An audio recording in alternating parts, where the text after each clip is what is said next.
નમસ્કાર, આપ જોઈ રહ્યા છો મંતવ્ય ન્યૂઝ અને સીધો સંવાદ સાથે હું રોનક મોઢવાડિયા। હાલ ગુજરાતના ખેડૂતો માટે આફત તૂટી હોય તેવી સ્થિતિ છે। ખેડૂતો પાક તૈયાર કરે અને માવઠારૂપી માર તેમના પર આવે અને જેના જ કારણે તૈયાર સંપૂર્ણ પાક બરબાદ થાય અથવા તો ખેડૂતોને મોટા ભાગનું નુકસાન વેઠવાનો વારો આવે। અને આ કોઈ એક વખત નહીં, આ વર્ષે ચોમાસુ પાક તૈયાર થયો, માવઠાના મારના કારણે ખેડૂતો પાયમાલ થયા। એ બાદ હવે શિયાળુ પણ પાક તૈયાર થયો અને માવઠું શરૂ થઈ ગયું અને હજુ માવઠાનો વરસાદ બંધ થવાનું નામ નથી લેતો। એટલે કે આપણી જે ક્લાઇમેટ ચેન્જના કારણે અસર થઈ રહી, સાથે સાથે વાતાવરણમાં એવા બદલાવો કે જે ખેડૂતોને પરેશાન કરી રહ્યા છે અને હજુ એક સંકટ ગલ્ફ દેશોના યુદ્ધના કારણે કદાચ ખાતરની પણ અછત આવી શકે અને જો ખાતરની અછત આવે તો ગુજરાત અને ભારતનો ખેડૂત પાયમાલ થઈ જાય।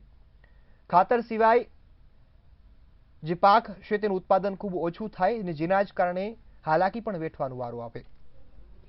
જો ખાતરનો ભાવ વધે તો ખેડૂતની ખર્ચ છે તેમાં વધારો થાય અને ઉત્પાદન ઘટી જાય। મોંઘા ભાવનું ખાતર કદાચ ખેડૂત ખરીદી પણ ન શકે ને જો જથ્થો ન મળે તો પાકમાં નાખવા માટેનું ખાતર પણ નથી મળતું। અત્યારે તો યુદ્ધની પરિસ્થિતિ વચ્ચે ખાતર ન આવે તેવી પણ જે આપણે વાત કરી રહ્યા છીએ, પરંતુ ગુજરાત તો એવું રાજ્ય છે કે જ્યાં સામાન્ય સિઝનમાં પણ ખેડૂતોને ખાતર નથી મળતું અને જો ખેતર ન મળે તો ઉત્પાદન ઘટે અને ખાદ્ય સંકટ આવે તેની પણ શક્યતાઓ અત્યારે વ્યક્ત થઈ રહી છે। પણ આ વચ્ચે અત્યારે ખેડૂતો મોટાભાગના સમયમાં સંકટ નીચે જ રહેતા હોય છે। બાગાયતી પાકને આ પવનના કારણે નુકસાન થયું, વરસાદના કારણે કેરીનો પાક બરબાદ થયો, અન્ય એવા પાકો પણ છે કે જેમાં મોટા પ્રમાણમાં નુકસાન થયું। સાથે સાથે જીરું, ઘઉં, ચણા સહિતનો પાક તૈયાર હતો અને જેમાં વરસાદ પડ્યો જેના કારણે અમુક અંશે નુકસાન થઈ ગયું। આ પહેલા ચોમાસુ પાક તૈયાર થઈ ગયો હતો, મગફળી સહિતના પાક પાથરે પડ્યા હતા અને વરસાદ આવ્યો જેના કારણે અમુક ખેડૂતનો સંપૂર્ણ પાક બરબાદ થયો તો અમુકની ઢોર માટેનો ઘાસચારો બરબાદ થઈ ગયો। આ પરિસ્થિતિ વચ્ચે હવે ગુજરાતનો ખેડૂત સતત માવઠાના માર ઝીલી રહ્યો છે, આર્થિક રીતે નબળો થઈ રહ્યો છે અને આત્મહત્યા કરતો થઈ ગયો છે। હવે સમજવું એ છે કે વારે વારે આવતું માવઠાનું કારણ શું છે? શું હવે ખેડૂતોને લાંબા સમય સુધી આ જ પ્રકારની સ્થિતિનો સામનો કરવો પડશે? શું આ જ સ્થિતિને લઈ કોઈ ખેડૂતોની ગંભીર બેદરકારી, શું કંપનીઓ પોલ્યુશન ફેલાવે છે તેના કારણે કોઈ સ્થિતિ થઈ, અથવા તો આમાં એવું કારણ કયું જવાબદાર છે કે જે માવઠાનું કારણ બને છે, અથવા તો આ ઋતુમાં થયેલો ફેરફાર કેટલા અંશે યોગ્ય છે? આ મુદ્દાને સમજવો છે। આ મુદ્દા પર ચર્ચા કરવા મારી સાથે જોડાઈ ગયા છે અભયભાઈ રાવલ કે જેઓ કૃષિ વિશેષજ્ઞ છે। અભયભાઈ, આપનું ખૂબ સ્વાગત છે। આજે આપણે ખેડૂતોની વાત કરવી છે, આવેલા ક્લાઇમેટ ચેન્જની વાત કરવી છે। અત્યારની જે સ્થિતિ છે કે ખેડૂતોને પાયમાલ થવાનો વારો એટલા માટે આવ્યો કે કમોસમી વરસાદ। શરૂઆતમાં તો એ સમજાવી દો કે કમોસમી વરસાદ પડવાનું કારણ શું, તો આપ શું માનો છો? જી અભયભાઈ। કમોસમી વરસાદ અને ખેડૂતોની બગડતી જતી આર્થિક સ્થિતિ, ખેતીની પાયમાલી, આ એક હવે સહજ કહી શકાય એક એવો શબ્દ થઈ ગયો છે। માત્ર અત્યારે શા માટે? છેલ્લા 5-7 વર્ષથી આપણે એક જો દૃષ્ટિપાત કરીએ પરિસ્થિતિ ઉપર તો ગ્લોબલ વોર્મિંગના કારણે સમગ્ર વિશ્વમાં બદલાતા જતા વાતાવરણની નકારાત્મક અસરો એ કૃષિ ક્ષેત્ર ઉપર પડી રહી હોય એ લગભગ 7 વર્ષથી આપણે અનુભવી રહ્યા છીએ। એનું જે પ્રમાણ છે, એની તીવ્રતા છે, એ દિવસે ને દિવસે, વર્ષે ને વર્ષે વધતી જાય છે। એટલે સ્વાભાવિક રીતે જ આપણે એની સમીક્ષા કરીએ કે આની પાછળના કારણો શું।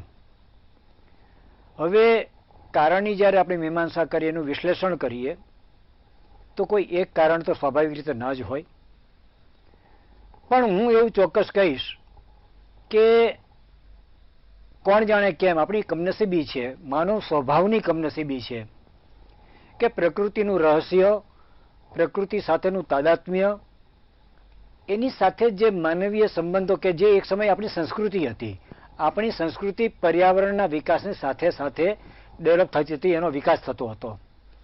કાળક્રમે એવું બનતું ગયું અને આજે એ પરિસ્થિતિ વધારે વકરતી જાય છે કે જેમ જેમ સમય જાય છે એમ પરિસ્થિતિ અને માનવી એ પ્રકૃતિની સન્મુખ થવાને બદલે પ્રકૃતિથી વિમુખ થતો જાય છે.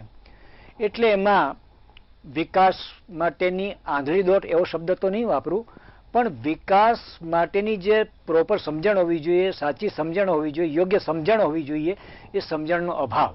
એટલે વધતું જતું શહેરીકરણનો જે પ્રશ્ન, આ એક સમસ્યા. શહેરીકરણ વધે છે, બીજી તરફ કુદરતી વૃક્ષો એટલે કે જંગલની સૃષ્ટિ એનું ધીમે ધીમે નામશેષ થતું જવું. અને ત્રીજી બાબત જે આપણું કૃષિ ક્ષેત્ર આવે છે, આપણને ગમે કે ન ગમે પણ આ એક કડવી વાસ્તવિકતા છે કે જ્યારે ડૉક્ટર સ્વામિનાથન કે જેનું સમગ્ર વિશ્વમાં એક અગ્રીમ હરોળના કૃષિ વૈજ્ઞાનિક તરીકે સ્થાન હતું અને આજે પણ છે અને આવતીકાલે રહેશે, એ ડૉક્ટર સ્વામિનાથને જ્યારે હરિયાળી ક્રાંતિના પ્રણેતા તરીકે ખ્યાતિ મેળવી ત્યારે એમણે કૃષિ સંસ્કૃતિ અને કૃષિ વિજ્ઞાનનો સમન્વય કરેલો. આપણી જે પ્રાચીન કૃષિ સંસ્કૃતિ છે એને એ વિસરા નહોતા. એમણે રાસાયણિક ખાતર ને પેસ્ટિસાઇડ બધી હિમાયત ચોક્કસ કરી, પણ ત્યારે એમણે એમ પણ કહેલું કે ખેતીમાં રાસાયણિક ખાતર અપનાવતા પહેલા અથવા તો તેની સાથે પ્રકૃતિ દ્વારા ગાય આધારિત એટલે કે પશુધન આધારિત જે ગોબર છે એનો પણ આપણે મિશ્ર ધોરણે પ્રયોગ કરવો જોઈએ, એનો ઉપયોગ કરવો જોઈએ. કમનસીબે અથવા તો આપણો સગવડિયો ધર્મ જેને કહીએ ને, એ સગવડિયા ધર્મના ભાગરૂપે એ કન્સેપ્ટ ભૂલાતો ગયો. હવે રાસાયણિક ખાતર એના સપ્રમાણ ઉપયોગમાં આપણે જો વાપર્યું હોય, પેસ્ટિસાઇડ એનો જો પ્રમાણસર જો ઉપયોગ કર્યો હોય તો કદાચ પરિસ્થિતિ આવી ન આવી હોત. પણ પરિસ્થિતિ આજે એવી આવી કે એનું પ્રમાણભાન ચૂકવાયું. આપણો મોટા ભાગનો વર્ગ એવું માનતો થયો કે જેમ વધુ ખાતર એમ વધુ કૃષિ ઉત્પાદન.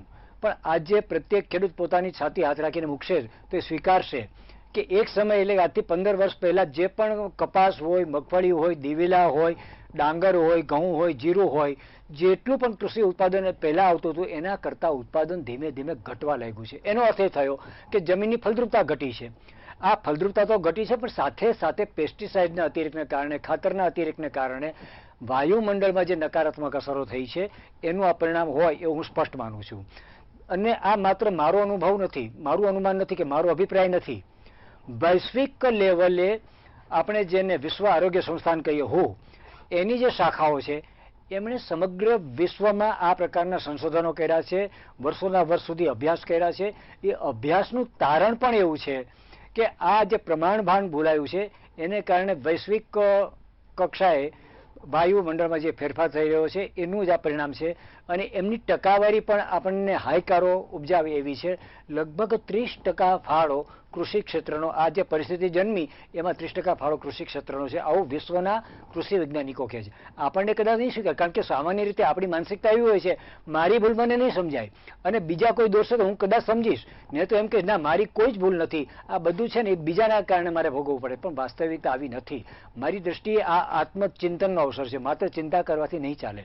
પણ આપે જે પ્રશ્ન કર્યો એનો મારો ઉત્તમ આ સ્પષ્ટ છે કે આપણે આ પરિસ્થિતિમાંથી બહાર આવવું હોય તો આપણી દિશા સાચી તો નથી ને, એનું ચિંતન અને ચિંતા કરવાનો સમય છે. જી બિલકુલ. અભયભાઈ, ખૂબ સરસ વાત કરી કે પરિણામ અત્યારે આપણે જે ભોગવી રહ્યા છીએ એનું કારણ હોય, પરિણામ ત્યારે જ આવે કે આપણે પરીક્ષા આપી હોય. એટલે કે એ કદાચ આપણે જે રીતે કીધું કે ખેડૂતો પરીક્ષા આપી ચૂક્યા છે, કૃષિ ક્ષેત્રના એ વ્યક્તિઓ પરીક્ષા આપી ચૂક્યા છે, હવે પરિણામ ભોગવવું પડે છે. અત્યારે જે પરિણામ છે એમાં ખેડૂતોની કઈ કઈ ભૂલ જવાબદાર છે? જી અભયભાઈ.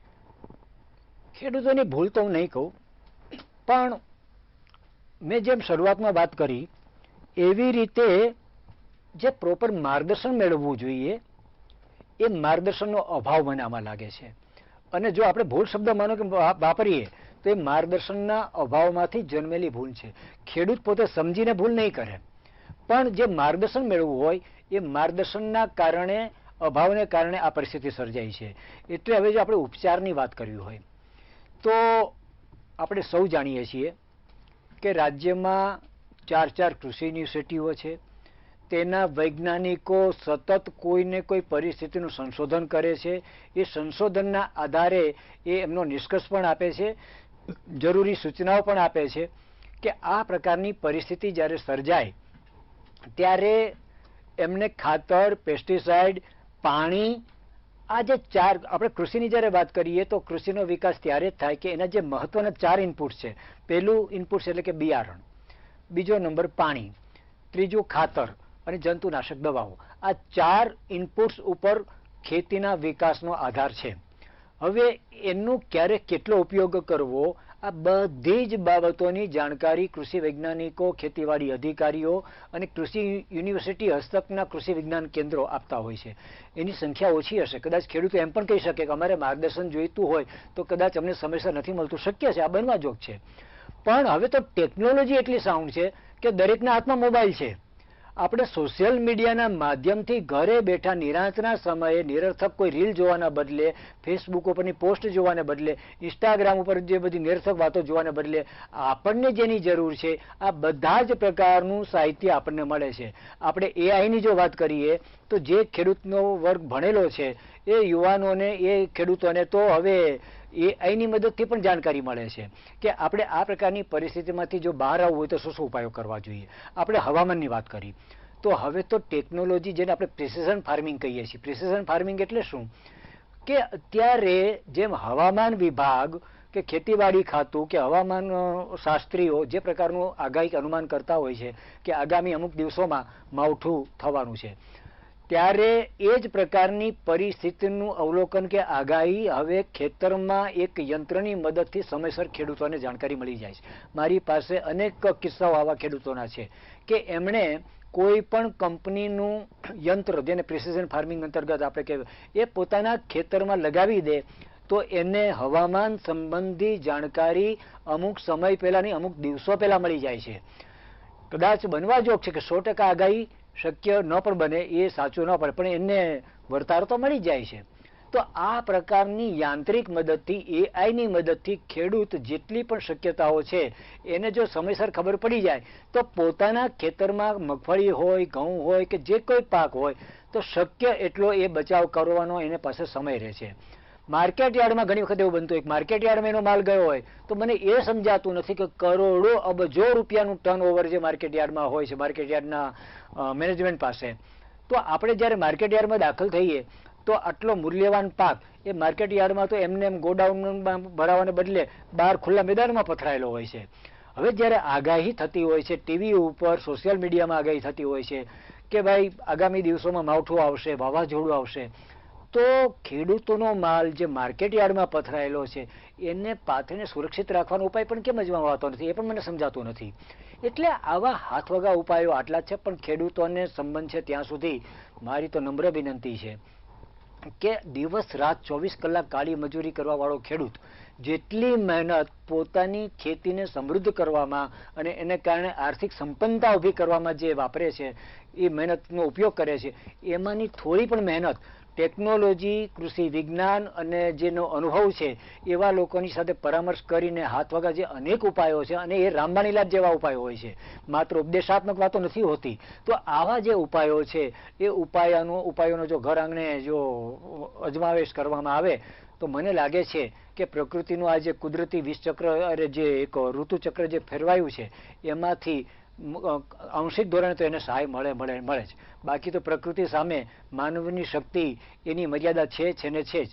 પણ જેટલું આપણે કરી શકીએ છીએ એટલો તો આપણે ઉપાય કરવો જોઈએ, અને એને માટે સમજણનો અને વૈજ્ઞાનિક અભિગમ ધરાવવાની માનસિકતા કેળવવાનો સમય છે. જી બિલકુલ. અભયભાઈ, ખૂબ સરસ વાત કરી. અત્યારે સ્થિતિ એવી છે કે ભારે ખેડૂતોને નુકસાન જઈ રહ્યું છે. ત્યારે આપણી સાથે ભારતીય કિસાન સંઘના મહામંત્રી આર.કે. પટેલ પણ જોડાઈ ચૂક્યા છે. ખાસ તો પરિસ્થિતિ એવી છે કે જેના કારણે ખેડૂતો અત્યારે ભોગવી રહ્યા છે. ખેડૂતોને વારાફરતી જ્યારે પાક પાકે ત્યારે નુકસાન થઈ રહ્યું છે. આપે જે ઉપાય સજેસ્ટ કર્યો કે ટેકનોલોજીની મદદથી આપણે મદદરૂપ થઈ શકીએ, આપણે પોતાની જાતનો જે પાક મહેનતથી કમાયેલો છે એ બચાવી શકીએ, પરંતુ ઘણી વખત એ માર્ગદર્શન નથી હોતું. હું પણ એક ગામડાથી આવું છું, અને જે ખેડૂતોની પરિસ્થિતિ ત્યારે જોઈએ તો મોટાભાગે ટીવીઓ અથવા તો એ જે શાસ્ત્રીઓ, હવામાન શાસ્ત્રીઓ જે આગાહી કરે તેના પર વિશ્વાસ કરતા હોય છે, ને તેના કદાચ એ સાચી ન પડે, પરંતુ સાચી પણ પડે તો આવી પરિસ્થિતિમાં એ મિસગાઈડ થાય છે, એટલે કે માર્ગદર્શન ન હોવાના કારણે આવી ઘટનાઓનો ભોગ બનતા હોય છે. તો ખાસ તો આર.કે. પટેલ આપણી સાથે છે, તેમને જ પૂછી લઈએ. ખેડૂત પણ છે અને સાથે સાથે ખેડૂતોની વચ્ચે પણ રહેલા છે. હાલની પરિસ્થિતિએ જે વરસાદ છે તેનાથી કેટલું નુકસાન અને આ કમોસમી માવઠા વારે વારે આવે છે, આપ એને કઈ રીતે જોઈ રહ્યા છો? પંચતત્વોનું જે સમાજ દ્વારા જે શોષણ થઈ રહ્યું છે એની અંદર બધા જ વર્ગો, સમાજ કીધું એટલે બધા જ વર્ગો આવી ગયા. એ શોષણના કારણે ક્યાંક ના ક્યાંક પ્રકૃતિ એનું કરવટ બદલતી હોય છે. માત્ર રાસાયણિક ખાતરોથી જ પ્રકૃતિનું શોષણ થાય છે એવું માનવાની જરૂરિયાત નથી. એ એટલી જ વાત સાચી છે કે ભાઈ રાસાયણિક ખાતરોનો ઉપયોગ યોગ્ય જ હોવો જોઈએ. અતિરેક એ ઝેર છે. રાસાયણિક ખાતરોની સાથે સાથે પશુધનનું જે જૈવિક ખાતર છે એનો ઉપયોગ કરવાની પણ ભલામણો જે તે વખતેથી યુનિવર્સિટીના વૈજ્ઞાનિકો પણ કરી રહ્યા છે. પરંતુ ક્યાંક ના ક્યાંક જે પ્રકૃતિનું અનબેલેન્સ છે એના કારણે આર્થિક અનબેલેન્સ પણ આપણે જોવામાં આવી રહ્યું છે. એના કારણે ક્યાંક પશુધન ખેડૂતો જોડેથી લુપ્ત થતું જોવા મળી રહ્યું છે. ક્યાંક ના ક્યાંક ડેરી ઉદ્યોગ જે આપણા વડીલોએ સ્થાપ્યો હતો એ ડેરી ઉદ્યોગના કારણે ક્યાંક ના ક્યાંક ખેડૂતો પશુપાલન કરતા થયા હતા. વર્તમાનની અંદર જે ડેરી ઉદ્યોગ છે એના કારણે ક્યાંક ના ક્યાંક ખેડૂતો પશુધન છોડી રહ્યા છે. ખેડૂતો રસ્તા ઉપર આવી રહ્યા છે કે ભાઈ અમને પોસાતું નથી, છતાં ક્યાંક ના ક્યાંક જે તંત્ર દ્વારા યોગ્ય પગલા લેવા જોઈએ ના લેવાના કારણે આપણે જયારે પહેલા તમે જોઈએ તો ગામની એક આપણી ડેરી હોય તો એ ડેરીની અંદર દૂધ ભરાવાની લાઈન હતી. એનો પરિવર્તન આપણે જોઈ રહ્યા છીએ કે ભાઈ દૂધ લેવા વાળાની લાઈન થઈ ગઈ છે. પરિણામે ક્યાંક ના ક્યાંક ખેડૂત એ જૈવિક ખાદ્યની પણ શોર્ટેજ આપણે જોઈ રહ્યા છીએ. આ પરિણામોના આધારે ખેડૂત અત્યારે ખેતી છોડી રહ્યો છે. આપણને ખૂબ વૈજ્ઞાનિકો આપણને ભલામણ કરે છે, આગાહીકારો આપણને કહે છે કે આ તારીખે વરસાદ આવશે અને આપણને ચેતવી પણ રહ્યા છે, પણ જયારે આબ ફાટે ત્યારે એને આપણે થીગડું દઈ શકતા નથી. કારણ કે ખેડૂત છે ને એ ખુલ્લા આકાશ નીચે અને ખેતી કરતો હોય છે. ક્યારે વધુ પવન આવશે, ક્યારે વરસાદ આવશે, ક્યારેક પૂરની સ્થિતિ સર્જાશે એનું કોઈ નક્કી હોતું નથી. જ્યાં આપણા પાણી નિકાલની વ્યવસ્થાઓ હતી ત્યાં આપણે મોટા મોટા બિલ્ડિંગો બનાવી દીધા, મોટા મોટા રસ્તા બનાવી દીધા, પાણીનું પણ ક્યાંક વિકાસના નામે આપણે અવરોધ ઉભો કર્યો છે. આ બધા સમીકરણોના અંતે ખેડૂતે તો મૂકવાનો જ વારો આવે છે. ખેડૂતનો નફો માત્ર 15-20% હોય છે, એનું ઇનપુટનો ખર્ચો 80% હોતો હોય છે. એટલે ક્યાંક ના ક્યાંક આવા વાવાઝોડા આવે, ક્યાંક વરસાદ આવે અને એનું જે નુકસાન થાય એની અંદર સરકાર ટેકારૂપ મદદ કરવાનો પ્રયત્ન કરે છે, પણ એ ટેકો પણ જે મેં કીધું એમ 15-20% નફાનો હોય એટલો જ હોતો હોય છે. ખર્ચ એનું 80-90% હોતું હોય છે. એટલે ખેડૂત 4-5 વર્ષ પાછો પડી જાય. એટલે આર્થિક અસમાનતાના કારણે ખેડૂતની શ્યોરિટી ન હોવાના કારણે ખેડૂતો ખેતી છોડી રહ્યા છે. અત્યારે આપણે જોઈએ છીએ કે શહેરોનો ખૂબ મોટા પ્રમાણમાં વિકાસ આપણને દેખાઈ રહ્યો છે. પોતાના ગામની ખેતી હોવા છતાં, પોતાના ઘરે ખેતી હોવા છતાં ખેડૂત આજે નોકરી કરવા મજબૂર થયો છે કે ત્યાં એને 20,000 કે 15,000 મહિને ફિક્સ મળવાના છે એની શ્યોરિટી છે. અહીંયા ખેતીની અંદર શ્યોરિટી નથી. ક્યારે વરસાદ આવશે, અંદર જે આપણે ઇનપુટ નાખ્યું છે ક્યારે જતું રહેશે એની કોઈ શ્યોરિટી નથી. એટલે ખેડૂત ખેતી છોડી રહ્યો છે. સારા અને સ્કિલ ખેડૂતો જે ભણેલા ગણેલા લોકો છે એ ખેતી છોડી અને નોકરી તરફ વળ્યા છે. અને બાપરો વિચારો ખેડૂત અત્યારે ખેતીમાં છે. બાકી એક જે અત્યારે પ્રાકૃતિક ખેતીની વાત રાજ્યના મહામહિમ રાજ્યપાલ પણ ચલાવે છે અને ભારતીય કિસાન સંઘ તો 1990 થી કહેતું આવ્યું છે કે ભાઈ રાસાયણિક ખાતરનો વિકલ્પ શોધવો પડશે. રાસાયણિક ખાતર તમે નાખો છો તો સાથે સાથે પશુધનનું જે જૈવિક ખાતર છે એ પણ આપણા અંદર નાખવું જોઈએ. પરંતુ ક્યાંક ના ક્યાંક ખેડૂતો રાસાયણિક ખાતર જ વાપરતા થઈ ગયા છે. એમની પણ ક્યાંક ના ક્યાંક મજબૂરી છે. એના કારણે માનવ શ્રમ પણ દિવસે દિવસે ખેતીમાંથી ઘટતો જાય છે. આ અનેક કારણોના કારણે ખેડૂત અત્યારે બાપરો વિચારો થઈ ગયો છે. જગતનો તાજ હતો જે બધા જ સમાજના બધા લોકોનું ભરણ પોષણ કરતો હતો, ત્યારે એનું ખેતરોની અંદર જેનો પાક ખરાની અંદર લેવાય ત્યારે અન્ય સમાજના લોકોને એ વિતરણ કરતો હતો. આજે એ ખેડૂત આજે માગવા માટે મજબૂર બન્યો છે. ક્યાંક ખેડૂતનું પાકનો ભાવ વધે છે, જી બિલકુલ, હું ફરીથી આપની પાસે આવું. જાય છે, પરંતુ એ ખેડૂતે કેટલી મહા મહેનતે એ ખેડૂતનો કેટલો પરસેવો પડ્યો છે, ત્યારે એ પાક પેદા થયો છે અને એ પાક પેદા થયા જી બિલકુલ, આર.કે. પટેલ સાહેબ, હું આપની પાસે ફરીથી આવું. રોટલી ખાઈ રહ્યા છો, જી જી, એ દિશા તરફ જોવાની સમાજે પણ દરકાર કરી નથી. જે જગતનો તાત કહેવાતો હતો એ ખેડૂત આજે છેલ્લી લાઈનમાં બેઠો છે અને સમાજના કહેવાતા લોકો જે સમાજનું શોષણ કરે છે એ સ્ટેજ ઉપર બેઠેલા છે. પરિણામે આજે ખેડૂત તરફ જે જોવાની દ્રષ્ટિ લોકોની પહેલા હતી એ દ્રષ્ટિમાં પણ પરિવર્તન આવ્યું છે. એટલે જયારે ખેડૂત કઈ માગે છે, માગવાનું જ ના હોય, સમાજ અને સરકારે જયારે જયારે પણ ખેડૂત ઉપર આપત્તિ આવે ત્યારે આપવાનું જ હોય, મન મૂકીને આપવાનું હોય, એમ છતાં જયારે ખેડૂતે માગવું પડે છે, અમારે પણ ખેડૂત આગેવાન તરીકે માગવા જવું પડે. આર.કે. પટેલ સાહેબ, હું ફરીથી આપની પાસે આવું. અભયભાઈ, હવેની જે પરિસ્થિતિ છે આપણે ખેડૂત આગેવાનને પણ સાંભળ્યા. આપની પાસે ખાસ ખેડૂતો માટે સલાહ હોય અથવા તો આ પરિસ્થિતિમાંથી હવે ઉગરવાનો કોઈ રસ્તો હોય કે જે આપણા ખેડૂતો અપનાવી શકે અને પોતાનું ભરણ પોષણ સારી રીતે કરી શકે અને ખેતી જે આપણી પરંપરા છે તેને બચાવી શકે? તાત્કાલિક ધોરણે તો જે થઈ શકે એક ઉપાય મને એવો સૂઝે છે કે અત્યારે આમે પરિસ્થિતિ આંતરરાષ્ટ્રીય ધોરણે એવી સ્થિતિ સર્જાઈ રહી છે કે આગામી દિવસોમાં કદાચ ખાતરની તંગી અમેરિકા, ઇઝરાયલ અને એની સામે ઈરાન જે યુદ્ધ ચાલી રહ્યું છે એને કારણે આપણું જે ખાતર ત્યાંથી આયાત થઈ રહ્યું છે એના જથ્થામાં નોંધપાત્ર ઘટાડો થાય એવી સંભાવના છે. એટલે આમે જ્યારે પરિસ્થિતિ એવી સર્જાણી હોય કે ખાતરની તંગી કદાચ ઊભી થાય તો એક કારણ એ મળ્યું છે. અને બીજી તરફ હમણાં જે ચર્ચાઓ આપણે કરી, ભાઈએ પણ સ્વીકાર્યું કે રાસાયણિક ખાતરના ઉપયોગનો અતિરેક કર્યું છે કે આગામી એકાદ 1.5 મહિનાની અંદર કપાસ, મગફળી, દિવેલા, ડાંગર વગેરે અનેક મહત્વના પાકોની ખેતીનો મોસમનો પ્રારંભ થવાનો છે.